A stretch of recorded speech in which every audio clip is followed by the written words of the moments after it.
Assalamualaikum warahmatullahi wabarakatuh. Selamat pagi dan salam sejahtera buat kita semua. Selamat pagi adik-adik, para pencari ilmu. Mudah-mudahan masih dalam keadaan sehat. Walaupun COVID belum usai, tapi setidaknya semangat kita tak pernah usai. Oke, bukan berarti semangat sama dengan COVID gitu ya. Tapi setidaknya semangat kita harus terus ada, karena memang kalau semangat itu tidak ada, maka biasanya kehidupan kita pun jadi lemah. Imunitas juga lemah. Maka jangan lupa bahagia itu kuncinya, meningkatkan imunitas tubuh gitu ya. Maka tersenyumlah gitu. Tapi jangan senyum sendiri, nanti dikira gitu ya. Oke, lanjut ya. Kali ini kita akan coba mengulas kembali dalam materi sub bidang ilmu bantuan hukum. Kali ini kita masuk ke dalam sub materi tentang mempersiapkan implementasi rencana aksi hak asasi manusia di Indonesia. Jadi memang kita kemarin tadi sudah bicara masalah sejarahnya gitu ya, bagaimana perjuangan manusia untuk memperoleh HAM. Kali ini kita akan lanjutkan bagaimana rencana implementasi di Indonesia tentang rencana aksi hak asasi manusia.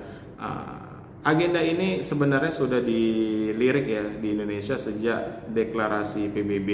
Kita sudah berapa kali bergabung, bahkan kita pernah bergabung di PBB, kemudian kita keluar, kemudian kita masuk lagi.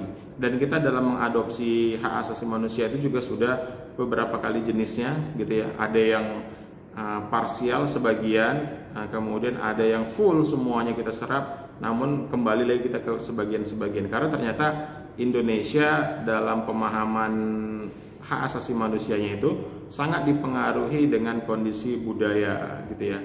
Kenapa? Karena budaya Indonesia tentu berbeda dengan beberapa negara Eropa yang berpaham barat. Maka dalam perlindungan hak asasi manusianya pun itu kemudian menyesuaikan. Oke, itu sebagai prolog. Kita lanjut ya. Rencana aksi hak asasi manusia ini sejatinya sudah menjelang mengimplementasikan peraturan Presiden nomor 23 tahun 2011 yang merupakan perpanjangan terus bagaimana rencana penerapan HAM di Indonesia gitu ya. Jadi sejatinya HAM ini merupakan mandat konstitusional ya. Ini adalah amanah daripada konstitusi, perintah daripada konstitusi kepada pemerintah untuk memberikan perlindungan terhadap hak asasi manusia kepada warga negaranya, kepada masyarakatnya secara umum gitu ya. Maka saat kemudian hak asasi manusia ini merupakan mandat konstitusional, apa yang menyebabkannya? Yang pertama itu adalah pengakuan negara atas HAM. Saat kemudian kita mengakui hak asasi manusia ya, yang tergambar dalam pembukaan Undang-Undang Dasar 1945 bahwa Indonesia sepakat untuk menghentikan seluruh pertumpahan darah dan juga menjaga perdamaian abadi. Kita ingin menghentikan itu, kita ingin damai, karena mungkin di sini Indonesia salah satunya memiliki perasaan saling menjaga, saling peduli di kalangan masyarakatnya cukup tinggi. Maka kalau kita lihat sejatinya ide perdamaian itu sendiri, ide untuk tidak lagi melakukan peperangan itu sejatinya sudah dimulai sejak Indonesia merdeka tahun 1945. Maka kalau kemudian PBB lahir 1948, 10 Desember 1948, maka ide itu sebenarnya di Indonesia yang muncul, yang bisa jadi gitu ya, menjadi inspirasi. Maka Indonesia kita harus bangga. Kenapa? Karena melalui ide kita lah kemudian dunia itu kemudian terinspirasi untuk melakukan perdamaian. Itu ya. Kita di dalam Undang-Undang Dasar 1945 khususnya di pembukaan. Kemudian memandatkan negara menjunjung tinggi hak asasi dan kebebasan dasar manusia. Ya, di sini negara itu diberikan mandat untuk menjaga kebebasan dasar hak dasar manusia. Mengapa? Karena memang manusia di sini punya walaupun punya peluang melakukan hal buruk, tapi kemudian negara harus menjamin kebebasannya dalam melakukan hal yang baik gitu ya. Kalau hal buruk kan bisa diantisipasi, ada polisi, ada pengayom masyarakat gitu ya, dari pihak pemerintah. Selanjutnya penghormatan, perlindungan, pemajuan, penegakan dan pemenuhan hak asasi manusia terutama menjadi kewajiban dan tanggung jawab pemerintah. Ya, saat kemudian pemerintah mengaku sebagai pelayan rakyat, maka sejatinya hal itu juga harus dilayani, gitu ya. Jangan merasa pemerintah hari ini adalah penguasa rakyat. Itu beda ya, antara penguasa rakyat dengan pelayan rakyat itu beda. Tapi hari ini rasanya mirip-mirip gitu ya. Itu dia masalah itu sebenarnya itu ya.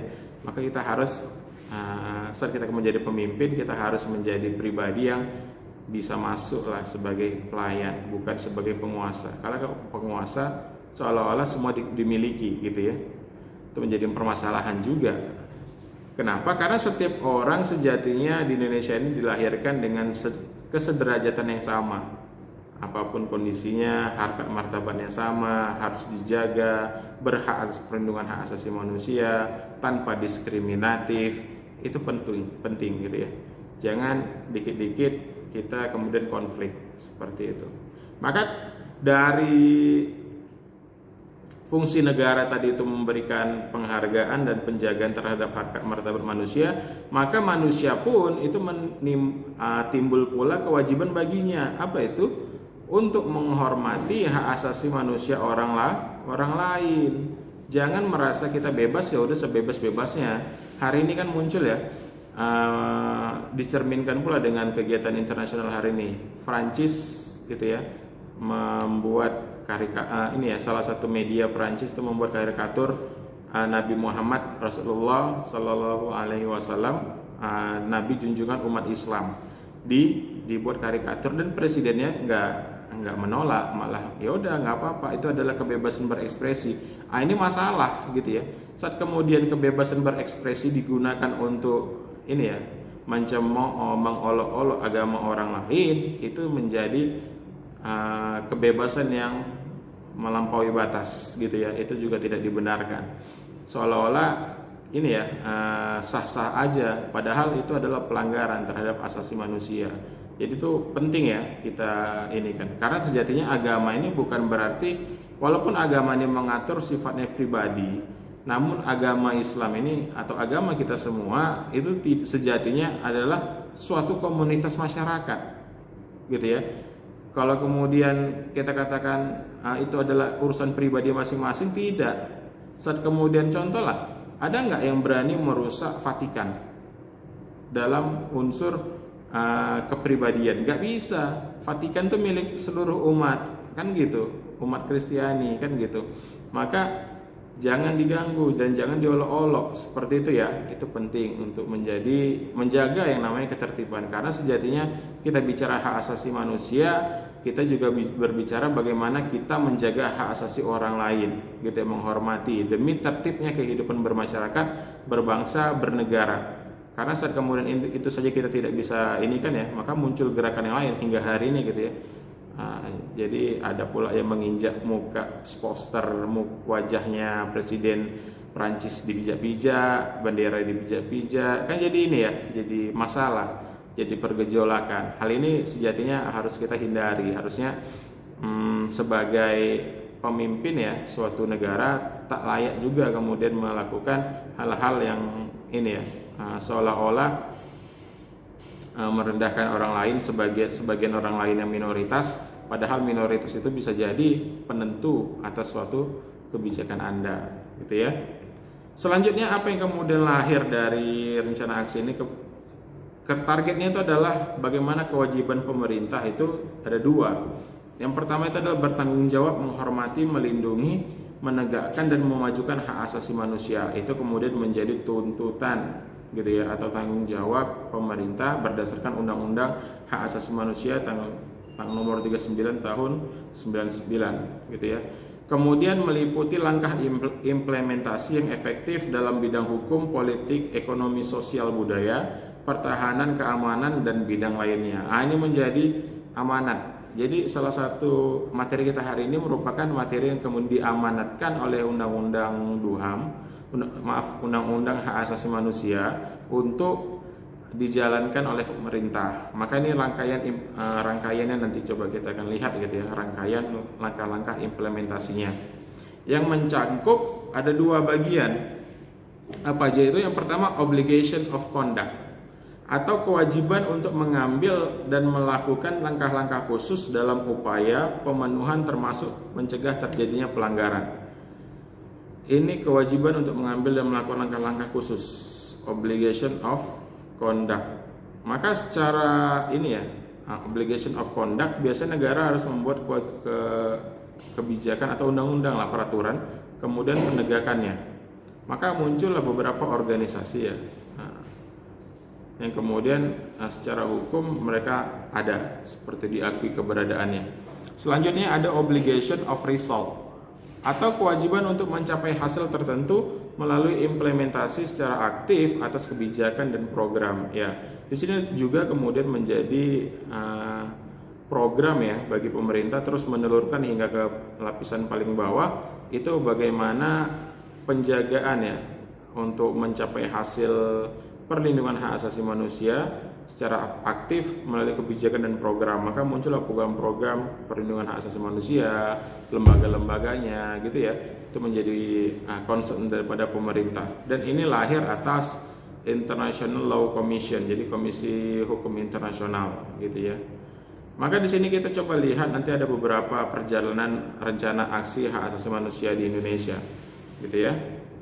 Rencana aksi ini dimulai dari panduan umumnya yang kemudian diberikan oleh pemerintah, kemudian merupakan bagian daripada politik hukum gitu ya, untuk mewujudkan hak asasi manusia pada umumnya dengan memberi arah bagi penyelenggara kekuasaan negara untuk mengabdi kepada masyarakat sebagai pelayan, bukan sebagai penguasa. Penguasa itu ditujukan kepada lawan penguasa lainnya, tapi kalau kemudian pelayan itu ditujukan kepada rakyatnya. Itu bisa harus dipahami.